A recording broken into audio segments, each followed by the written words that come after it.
3, 2. We are live and we are back. Welcome to another round of the Intellectual Soul Food Lunch Buffet. Today on the menu, gender politics, the coloring of social media movement Me Too by white faces, and wait for it, KWA, Karens with an attitude. In 5, 4.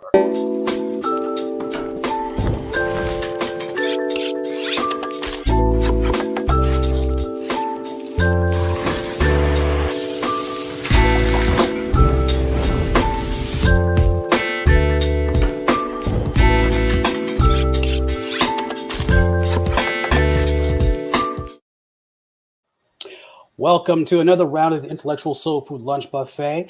This is a part of the North Carolina Central University Department of Mass Communications Media Program, MassCom program, if you will. And this course is specifically being driven by Diversity in Media, MCSM 2470. We are glad that you are here with us. We have a populated room because we have a very hot topic. We're talking about gender politics. We're talking about the Me Too movement. We're also talking about Karens with an attitude.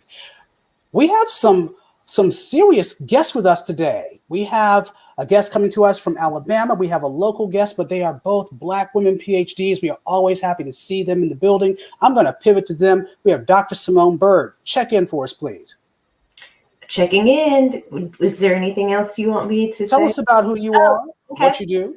So as Doc Rob said, my name is Simone Bird. I am a full professor of public relations at Alabama State University, where I've been for the last 12 years. Glad you're joining us. And then we're going to go to our next dynamo, our next Black academic. That's Dr. Stephanie Page. If I can go and get my camera right. Let's go to Dr. Page. Dr. Page, tell us who you are, what brings you here with us today. Hi, my name is Dr. Stephanie Page, as you know now. I am actually a biochemist and biophysicist by training. However, through my experiences in academia, I branched into what is now my current profession in equity, where I am currently the community engagement manager for the ARC Network, which is a National Science Foundation funded STEM equity brain trust. And we are focused on intersectional gender equity in the academy and academic professionals. I am also the founder of the hashtag Black in STEM community, which is 7 years old this month, where we are focused on being community for each other, for those of us who identify as Black and STEM. Thanks for having me. Fantastic. Thank you for joining us. And now let's go to our students who are not now just students, but now they are contributing experts to the show. Ms. Hayes, tell us about yourself. I'm Shania Hayes. I'm 20 and I'm a junior at Central. My major is mass comm and my concentration is public relations. Very good. And now let's go to our next person. That'll be Miss Kristen Bowman. My name is Kristen Bowman. I'm a senior at North Carolina Central, majoring in mass communications with the concentration in broadcast media. Very good. We also have Mr. Stuart Scott. Check in for us, please. Good morning. My name is Stuart Scott. I am a senior, majoring in broadcast. Majoring in mass communications with a concentration in broadcast media. Glad to have you with us. And last, if we could tilt the camera down a little bit, Kristen, that'd be great. We have Miss Kristen Stargell. Tell us about yourself, ma'am. Yes, good morning. My name is Kristen Stargell. I'm a junior mass communications major with a concentration in public relations, and it's a pleasure to meet you guys. Wonderful. Thank you for all joining us. So let's get to it. You heard it at the top of the tease. We are at a situation where we're now, well, I wouldn't call it a situation, but we're now talking about gender politics more readily now than ever before. And I guess the question I would like to start with is, how did we get to this particular agenda item? Anyone? Tell us how you think we got to this. I'll start with my students first. Kristen, how do you think we got here? Well, with gender, I feel like now that we have a new vice president, with Camilla being in office, it's changing a lot. And I feel like that's bringing attention to gender and equity now. Okay. Someone else. Mr. Scott. Yes, I think that with I think that within this era in time, we have it's time for. Let me get my thoughts together right quick. We'll come back. What about you, Miss Stargell? I feel as though this is an issue that has always been an issue. I feel as though it's just arising, as Kristen said, because now, we have a woman as vice president, and I feel like a lot of things should be starting to change. Okay. So let's bring a little context here to the piece. And again, anyone, feel free to start, come in. This is a free forum here. I have a visual or an image of course, the piece comes to us from Trump's war on women, that comes to us from Cap Action on Medium. And basically, when Trump was running for president, he said some things that were just, let's just call it what it was, out of pocket. What were some of the things that happened that we saw happening, not just with Trump, but other things too? Dr. Bird, what would you say? Yeah, where do I start? So, one of the earliest things I remember is just when those videos surfaced with an interview he did with somebody, I think Billy Bush is who it was. Mm-hmm. And he was talking about grabbing women by the, I won't say it. Right. So, I think that was like really startling. I think, there's always been that undercurrent. I just think that with a lot of things, with him being in office, it just sort of awakened a sleeping giant. So, that's what I'll say, and just pass it along to some others to sort of get this conversation rolling. But definitely he said some really inappropriate things, but, it wasn't like we haven't seen this before, but I think people were just so shocked that someone would do that while they were running for office. Good points. Dr. Page. Yeah, and really to build on that point, it is the idea that this did not exclude him as a viable candidate, that people still went to the polls and voted despite both how his past behavior was shown and how he was able to commit behavior in the present that was just egregious and that was highly racialized and highly white supremacist and targeting of women, specifically Black women and women of color. And the fact that this did not eliminate him as a possibility to lead this country really spoke to us about what we consider to be acceptable in our leadership. And when I say us and we and our, I don't mean the inclusive of me, I mean the country, right? Because what ended up happening was that he was elected to this office. Right, good point. And I think we also have to think about too, that we were actually at a cultural shift. There was a movie that came out. We talked about it in one of my other classes. It was called Bombshell. And it dealt with the issues that were taking place at Fox News, particularly the serious allegations of sexual harassment and the repeated history of sexual harassment. But it wasn't just Fox News. It was also, we saw other pieces. There was, I would say, we all know about R. Kelly. That's the one that comes to mind. Students, y'all know about the Finding R. Kelly series? Or what was it? Yeah, I think, what was it? The R. Kelly, what was it called? I forgot. Surviving R. Kelly. Thank you. So tell us about that. Who wants to go ahead and have that conversation with us?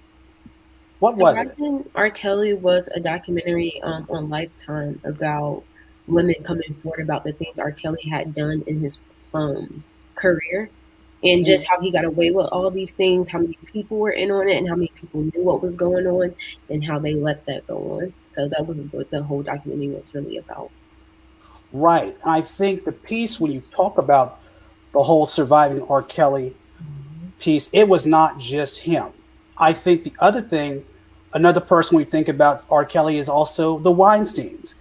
This whole piece about how you had individuals in media positions who were basically, I would say, just having their way with impunity.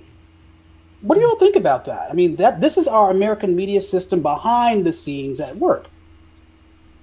I feel like, again, it comes into play like positions of power. Not saying like R. Kelly was in a position of power, but he had, lots of money, and money people are, well, they use money to, basically get what they want. And with the whole R. Kelly situation, it was other people enabling him and helping him doing the things that he was doing. And I'm pretty sure he was paying all these people. So again, it's just about having those type of people in positions of power.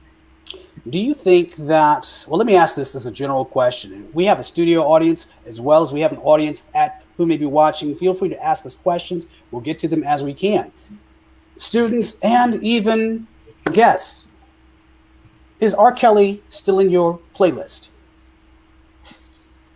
From my knowledge, he is not, but I do remember seeing that he writes a lot of songs. So it's so hard to be able to tell if he is in my playlist, but as an artist, he is not in mine personally. I saw some immediate head shakes say negative from our guest. No, he's canceled for me. I can't. I just can't, especially as a Black woman, I just can't. And to know that there's this level of misogyny in our own community that we don't address, I just, in a good faith, could not continue to support him. What about you, Steph? Same. And I think, I'd add too, which was really difficult, was removing early Aaliyah, which was instrumental for me, coming up and what music means to me. That was probably the most difficult initially, but then as I was listening to the songs and knowing that I was hearing the voice of someone who was no longer here to tell her story, but for the, what I remember coming up when she was coming out and the rumors that they had been married, it just sort of felt like this was a high level of manipulation and a high level of grooming that people considered to be acceptable.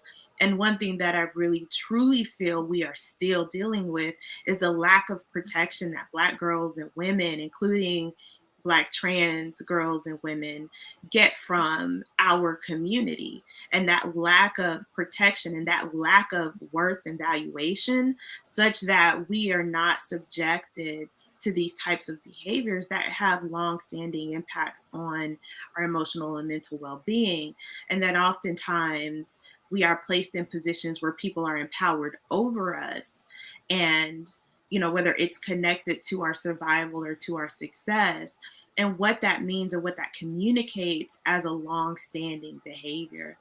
So for me, it was just it's got to get out of here. And, it is interesting. He is someone who has written and produced a lot of music. And when I find out, sometimes, you just get a little curious because you feel like you hear something that makes I feel like I know this sound or I know this type of songwriting. And you go into those credits, and if I see his name, it has to go. I completely understand. What about my students? What do you all think about that? Well, I'm not going to say I didn't listen to R. Kelly before, but he wasn't somebody that I used to listen to all the time anyway. But when that situation came out about him and people were asking via social media, are you guys still listening to R. Kelly? It's a lot of people that still support him even after the documentary and stuff like that. So I find that really funny. And like she said, it's people that's in our community, our Black community, that still support him and still think that this stuff is okay. Or some people still don't even believe that he actually did it. So I don't know. It's just it's weird. Okay. Well, let's go ahead and hyperspace a little bit because we now have a different president. Some people have they have their opinions. Others do not. But we do have a different president and he has a different agenda. Joe Biden's talking about an administration that's going to help women at the breaking point. He's put together a council on gender and women.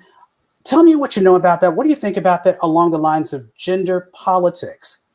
Let me start with you, Kristen, since you're going to be talking about gender politics anyway. What is it? Well, okay. Well, so he did promise that gender equity would be at the forefront of his administration policies now. And the goal to achieve that goal, he did want to put in place the Gender Policy Council. And he has 2 full-time chairwomen, which is different, and Jennifer Klein and Julissa Reynoso. And their goal is to ensure that, government agencies consider how these policies affect women and, the LGBT community. And I honestly feel like now that Kamala Harris, like I said, is in office, that more attention is being put toward women and gender. And I'm not saying that Biden didn't have plans to do this before, but now that you have a Black woman in office, you have to start including more women and women of color. to start fulfilling those positions of power in order to create change, I feel like. Stuart, you're going to talk to us about patriarchy, male privilege. Tell us what you know about that. Unpack that for us. Okay. Well, to define what a patriarchy is basically saying that society is ruled by men or has a massive influence by men.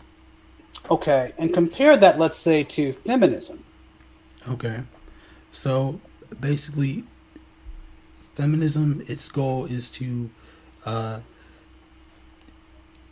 don't want to say take down the patriarchy because that sounds very generalist, but basically make it so that they're equal to men when it comes to all aspects of life, basically. So let's just put this out here. You said not take down patriarchy. I don't know. What do you all think? Does patriarchy need to be, with all due respect, does patriarchy need to be put in check? Does it need to be neutered? I hate to use that word like that, but it is what it is.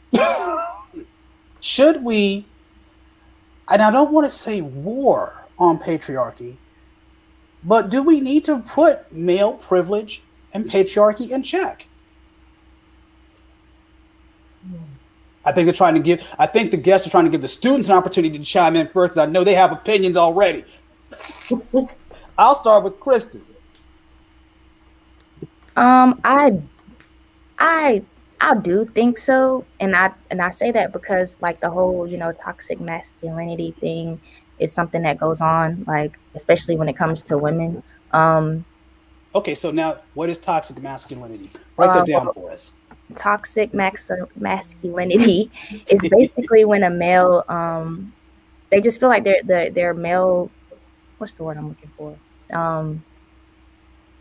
Things about a male and stuff like that is more superior, and they just take being a male and being strong and being a man just so seriously, I guess. So male chauvinism, basically.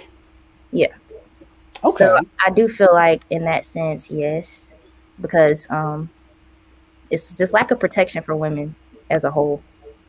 What about you? Miss Stargell? I would point out the protection portion as well. Even when our guests had touched on that portion, that is a really big issue, protection for our women, and specific African American women, because there's so many instances of things that's happening. But I don't believe a takedown is the right way to go about it. But it does need to be in equal, in all aspects, like Stuart said. So yeah, I don't feel as though a takedown is the right way, because every man isn't that way. But and me as an African American woman, I do want to stand up and fight for that protection that we need. Guest, what say you? I will start with Dr. Bird because I know Dr. Page, she's chomping at the bit. And I know her in real life too as well. So I know she's got something to say. So I'm going to go to Dr. Bird first.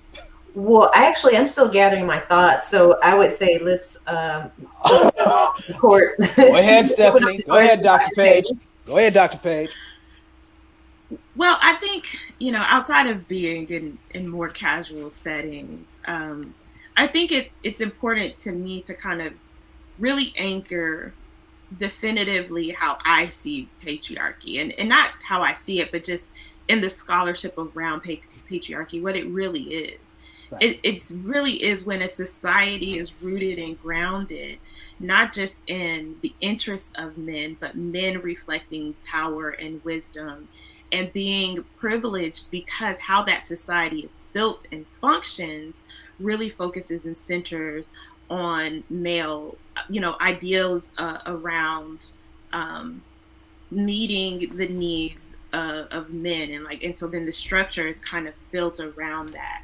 And I think the other part that we have to really be honest about is that patriarchy is very much aligned with white supremacy. A lot of patriarchy that we see and experience, this isn't just the definition of whether or not names are passed down, like last names of children or offspring are passed down, or assigned based on the father's last name and things like that. We're talking about really deep rooted systemic systems and structures.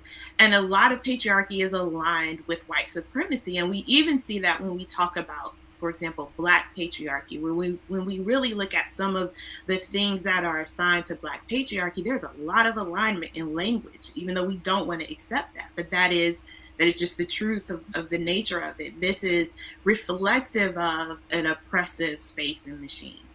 And then I think what's also important to point out is that you can't separate the fact that our country is a patriarchy that was established by racist individuals. So you can't separate and detach patriarchy from racism in these contexts for me. So the reason it has to go is because it is oppressive to Black folk and to Black women and to Black gender and sexual minorities. And so where we are, and really harmful and oppressive to Black disabled individuals. And so like in the context of what patriarchy really is and the harm that it has caused and continue to cause, and where it cannot be extricated or it cannot be cut out from who this country is as a racist country, I think it absolutely has to go. When we talk about things like gender politics, the fact that that exists, that we have to activate for gender equity, tells us that there is something really problematic foundationally about being a patriarchal society. Okay. Dr. Bird. Yeah, I don't have a whole lot else to add except for just what Dr. Page said. When you think about it, we were brought here, we were stripped of our languages, our names, and those cultures that we had established before we were brought over here. And so we've almost in a unfortunate way have adopted or assimilated to this patriarchal system. So I agree with your students that it does need to take down, because this is not really who we are culturally. It's just what we ended up adapting to when we were brought here. Very good, very good. So we're going to pivot and now talk about the STEM space, gender and STEM. And when we talk about patriarchy, let's just call it what it is. STEM predominantly has been dominated by men. Traditionally, I would say predominantly white men. So the question I want to have, or a conversation I'd like to have, is how do we begin to level the playing field? How do we begin to have more gender inclusion, particularly when it comes to women of color? And I'm going to go to our resident STEMologist, Dr. Page. How will we do that? Well, I think, it's going to sound big, but it's the reality. The systems have to change. Early education has to change. This is where girls are expressing interest, or non-binary children are expressing interest in pursuing STEM interest. Like they're just interested in STEM. And a lot of times that's where we see the first signs of rejection and exclusion from really pursuing just an interest. And then when we see in the data where it says that, girls are making up a large proportion of students, grade school age students, communicating interest in STEM, but you don't see that pan out when you're looking at acceptance into graduate school programs. So in this case, I'm talking about PhDs, completion of PhD programs, continuing a path, particularly in academia, where you are building an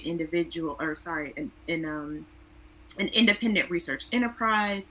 You're not seeing the advancement of women in those spaces. And I point to data now that's showing that at elite universities, at top institutions, women are nowhere to be found in leadership.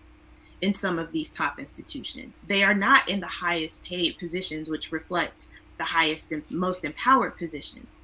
When you look at things like the impacts of COVID-19 and the pandemic, who in STEM is carrying the weight of what it means to maintain and move the STEM enterprise forward? A lot of that is falling on women.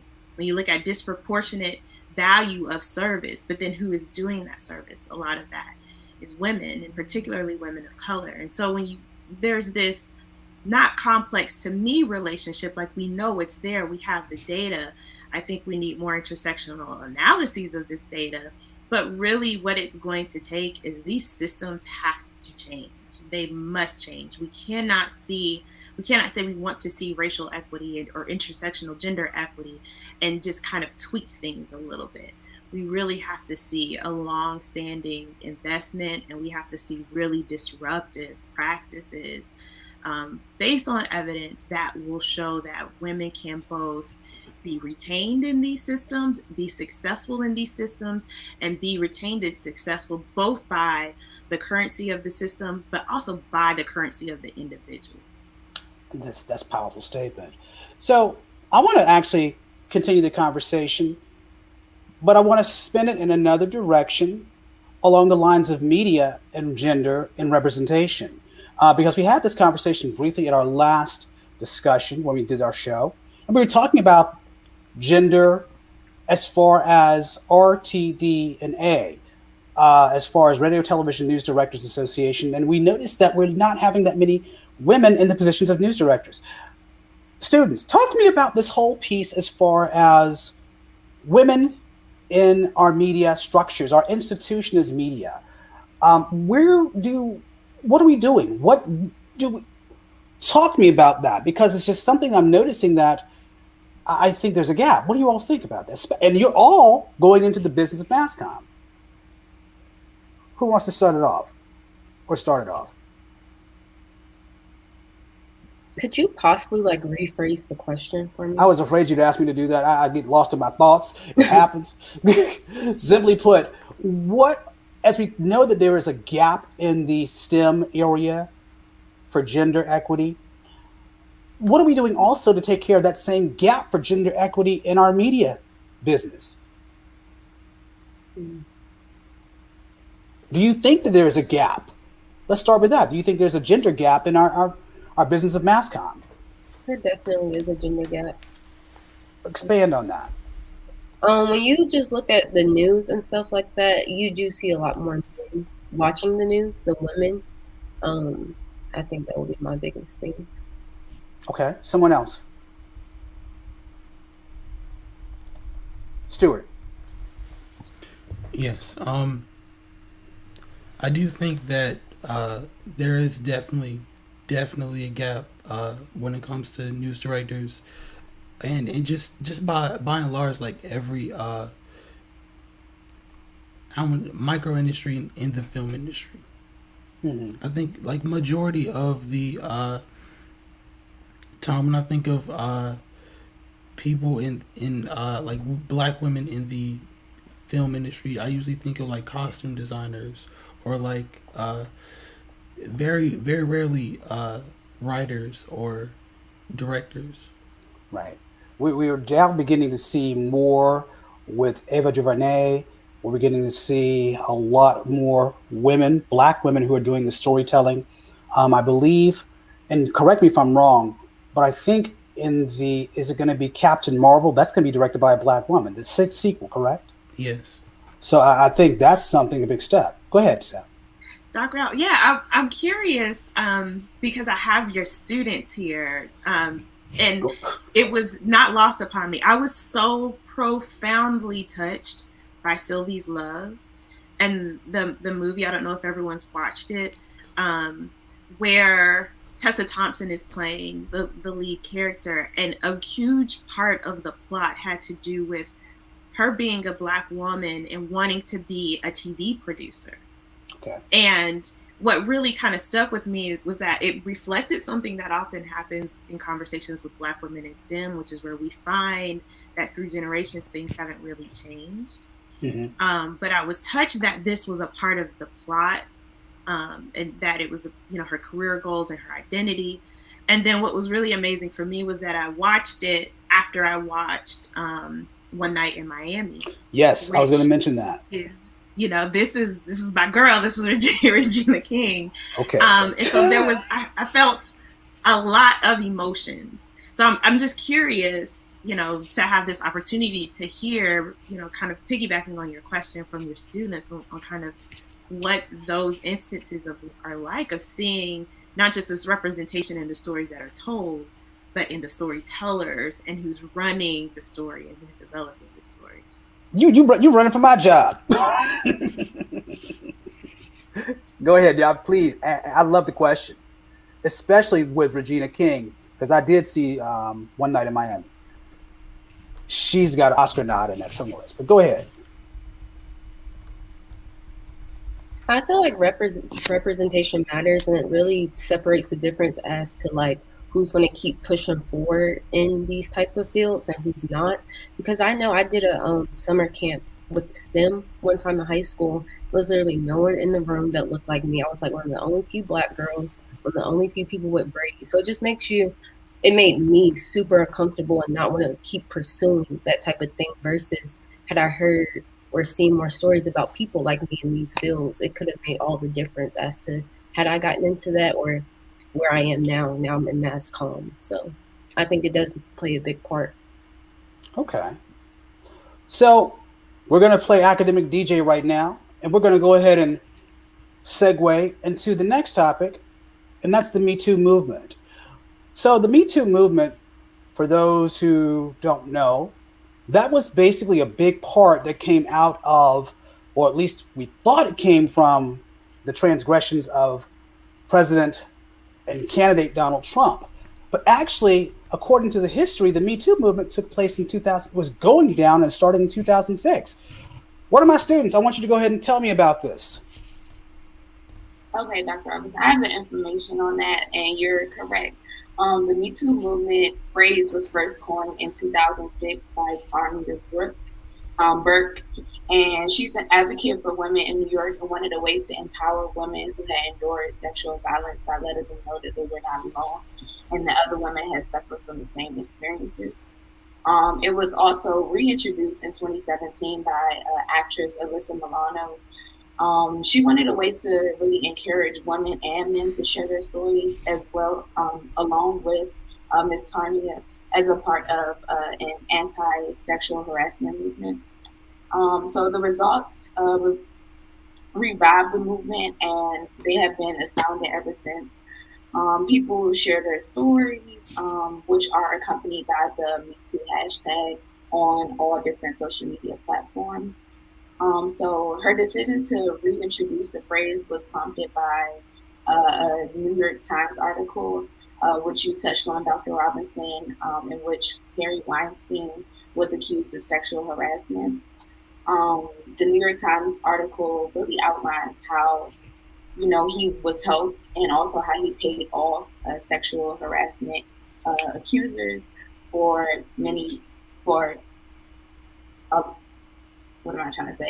for a long time, basically. Mm-hmm. So I can talk more. Did anybody else want to add anything or have any questions? Oh, no. This is not, we're not in class per se. Okay. So this is, again, free for all. So I want to pivot to Dr. Bird, because we are noticing it's very interesting when we think about it, and that this space, I'm going to read a quote to you that we've got right here, and I want to get your impressions with it. This comes to us from the Presentation Project. The quote goes this way. It says, "This certainly isn't the first time a movement has been hijacked from women of color and rebranded for the masses. In 2006, hashtag #MeToo was started by Black activist Tarnia Burke. Having decades experience as a social worker, Burke started the MeToo hashtag with the intention of aiding underprivileged women of color affected by sexual abuse." since their communities are less likely to have sexual assault workers readily available. So they are often left out of the conversation on sexual abuse. Atlanta Journal-Constitution. Me Too gained global attention in 2017 when actress Alyssa Milano asked survivors to share the phrase. Burke has since warned that the Me Too is ignoring poor women of color who experience sexual violence. Dr. Bird, give us your expert opinion on that. Well, it's kind of interesting. She actually started her college career at Alabama State University, where I'm currently teaching. And she was the distinguished lecturer for the College of Liberal Arts and Social Sciences fundraiser. I think it was either 2018 or 2017. And she talked specifically about the issues she had as a social worker in Selma, Alabama, where she was getting this influx of these young Black girls who had been sexually abused, some even by family members. So, or, the so-called uncle or whatever, that may have been like a family friend that they tell, children to call uncle or whatever. So she talked about that in very, very startling detail. And so I absolutely agree that, just the fact that the hashtag was sort of hijacked and then it was brought to the masses. I'm happy that in a way it worked out for her, because she definitely got the praise and the stage for it. But it's still, to me, it sort of overlooked a lot of the issues you see in some of these rural communities. Again, it's sort of like it circles back to the topic we talked about with R. Kelly. A lot of the things that we do or we experience as Black women or Black people in general, they end up going mainstream, but we get overlooked for the issues that we need some assistance with or we need to solve in our own communities. Students, what do you say about this? I think we actually talked about this, and I remember us saying, like, basically by them having a white face, that kind of helped it come to white more.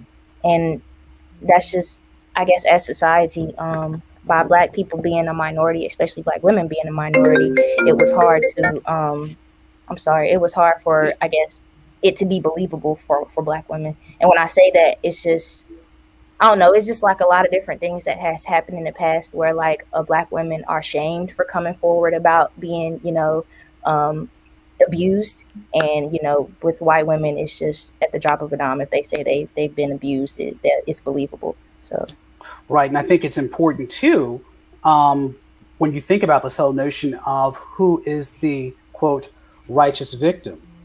Research, I can think of the book. It's called Virgin and Vamp, and it talks about the idea of Black women and other women of color for that point not being taken seriously by our structures and media when they're dealing with this whole issue of sexual violence. At the risk of aging myself, there's this thing we had back in the time before time called Freaknik.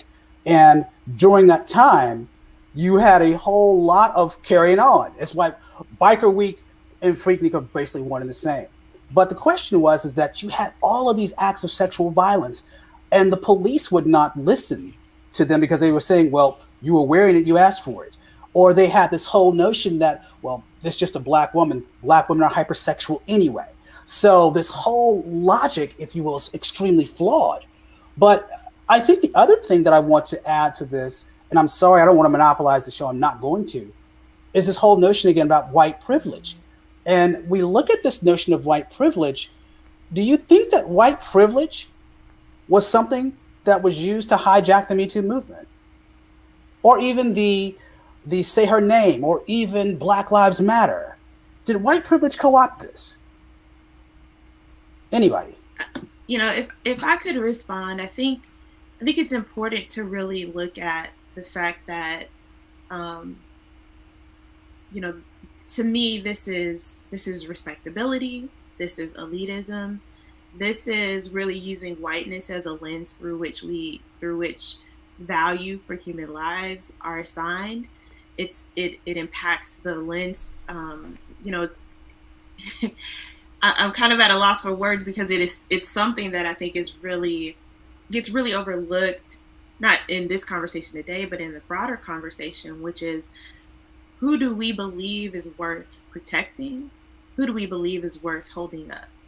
We have assigned things like strength, persistence, fortitude to Black women. And in a lot of ways, that has meant that we as Black women should be able to take whatever is dished out to us. But we have not assigned agency. So therein, we're not supposed to be able to stand up for ourselves. We are not supposed to be able to pursue recourse when we are harmed or abused.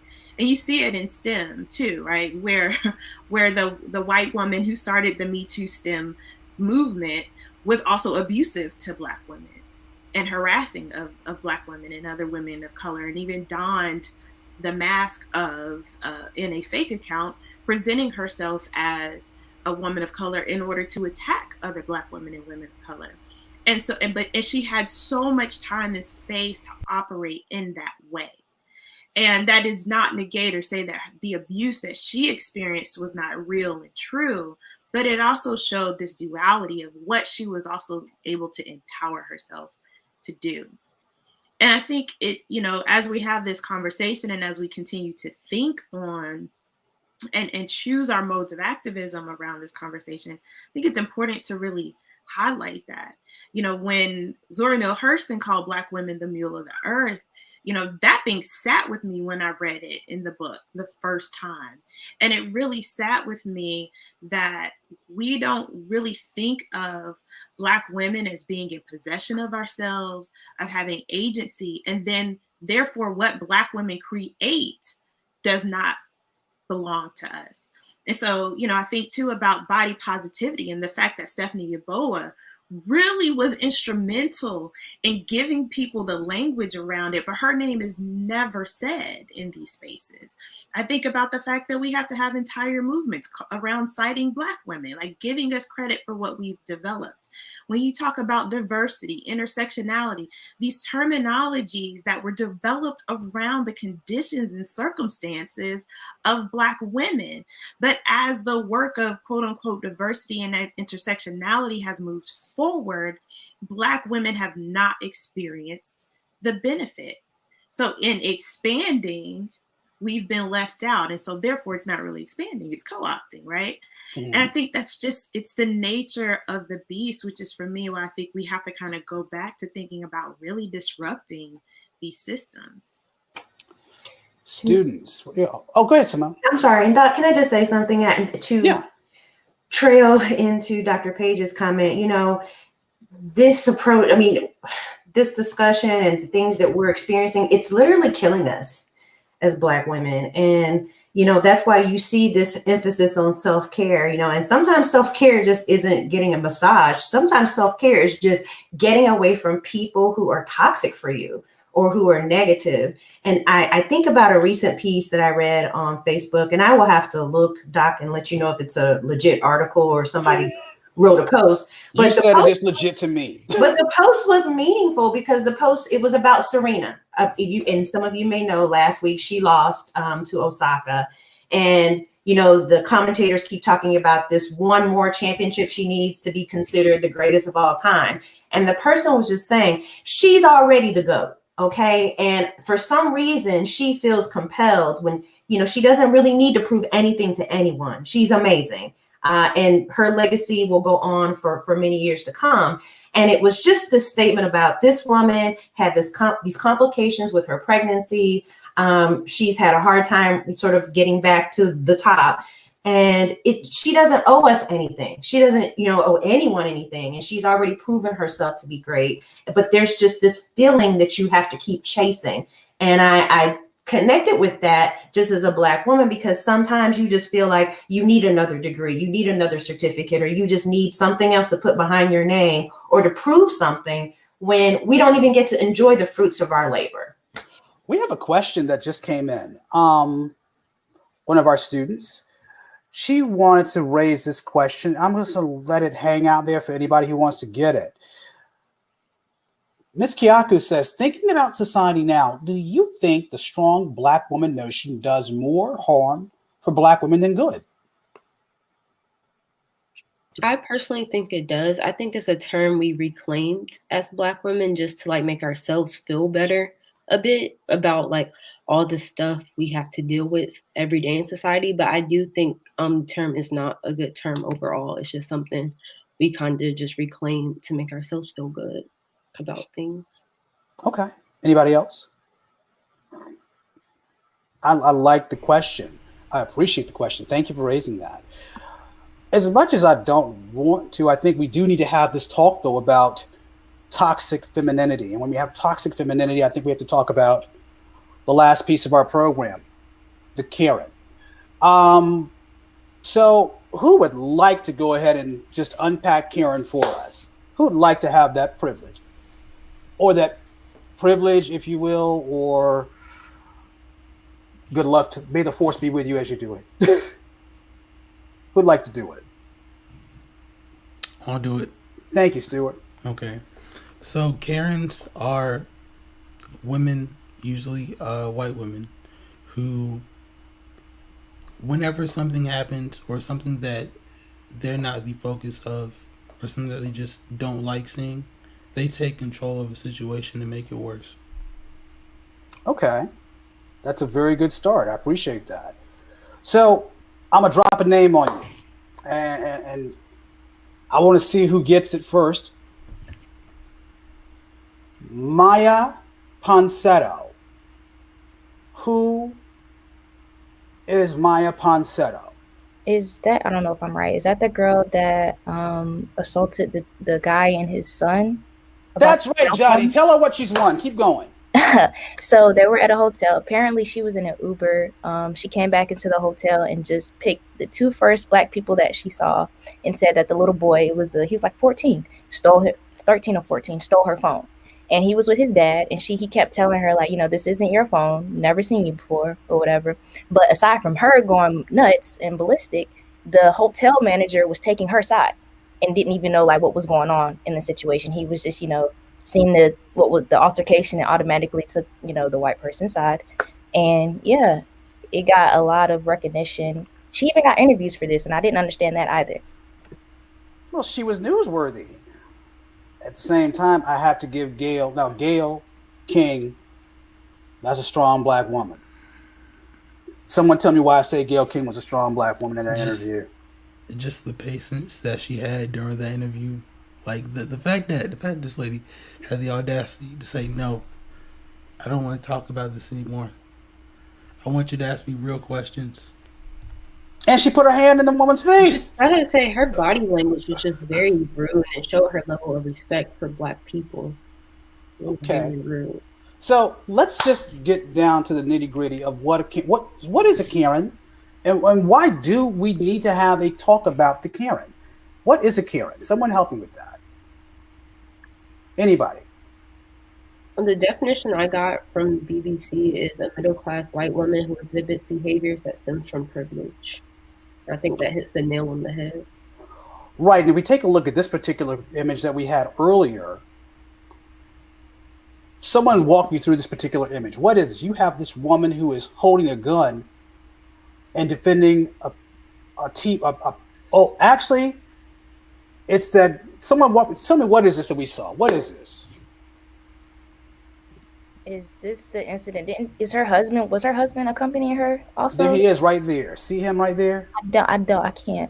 Oh yeah, yes. Right They're there. pointing a gun at protesters, peaceful protesters, unarmed peaceful protesters, Black people, trying to protect their house or something. Right. But I don't think anybody was really trying to harm their house. I just think they were upset that it was Black people on the street in front of their house. And go ahead, keep going. I didn't really have much else to add. They got in trouble for this though. Right? Well, I think they actually now have been formally charged, possibly the felony. But what was interesting, now to double check that, but what I found that was interesting that they were also invited to speak at the Republican National Convention. It's funny. That's why I was saying, like, with the Maya girl, like, even though it was newsworthy, I don't understand why criminals are getting this, like, that much attention. You know what I'm saying? White criminals, because if a Black person did something like that, they wouldn't even have any airtime. They'd be in jail. Well, According to this article that we have, and I haven't read the whole one, so that's my own confession, but this comes to us from the European Journal of Cultural Studies. The often mimicked figure of the white female Karen has surged to prominence of late, moving from social media vernacular into a broader usage at actually the moment when twin crises of public health and racial social justice have fomented momentous change and uncertainty in American life. The angry Karen is invoked to indicate her manipulation of her racial power, but she is equally significant. We suggest for her positioning with a pre-existing antagonistic service economy. So that's what research is talking about it with right about now. I'm concerned about the Karen. I'm going to tell you why I'm concerned about it. I want to hear what you all have to say about it too. Emmett Till. To me, that was the first Karen. That was the first Karen without social media. She was able to make these statements and basically got a 15 or 14-year-old boy killed. And so to me, I'm concerned when we think about the gender, body, sexual politics that these women have. I mean, a white woman called the police on a man who was a bird watcher, which is problematic to me. But I'm curious to hear how do we even deal with this? Is this something that we need to worry about? I would say yes.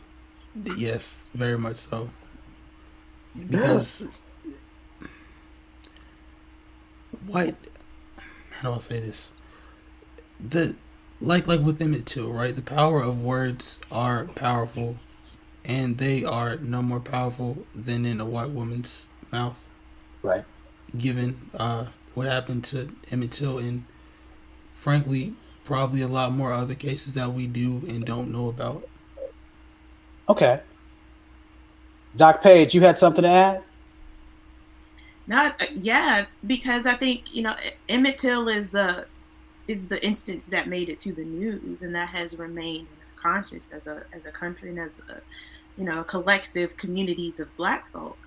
But when I consider the fact that these women are very much aware of the harm that they are able to cause, they know that their identity is a weapon and they use it. When you look at that video of how she was lying to the police about this Black man birding in the park, she was actively lying to the police. She knew that being a white woman was a weapon and that she could be an antagonist, but that she could be perceived as a victim at the same time. When we think about these instances of moving through the world and hoping that we are safe, wanting to feel like our children are safe, wanting to feel like we don't have to look over our shoulder, that we don't have to give people extra space when we pass by them. All these different things that Black folk have to think about. And I don't mean social distancing in the context of an airborne pathogen. I mean the things we grow up and we learn very quickly that we have to do in order to think about our own safety and security. It's very dangerous. This is extremely dangerous behavior. As Stuart pointed out, this is murderous behavior. People have been killed. And I think it is where white women also understand that they are considered a protected class in our society. Mm-hmm. They might deal with oppression because of their gender, but relative to other groups, they are a protected class. And not all. One characteristic of a Karen, quote unquote, is that they weaponize. Yeah, and piggybacking off of that, like, they do take pride in being like one of the ones that everybody cares about me. They know that at the end of the day, somebody has their back. They're not gonna, So I just feel like them using, again, their identity as a weapon is just dangerous for us. And I feel like it's being like really brought to, attention in media, but I still feel like it's a problem that is being brought to attention, that they're being fed all this attention, because I just feel like more Karens are just going to be more Karens. Well, how do we stop it? Can it be stopped?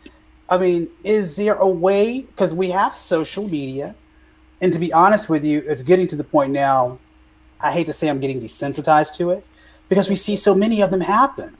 How can we combat it, or can it be combated? I think we have to look at our judicial system. We have to look at our policies and politics.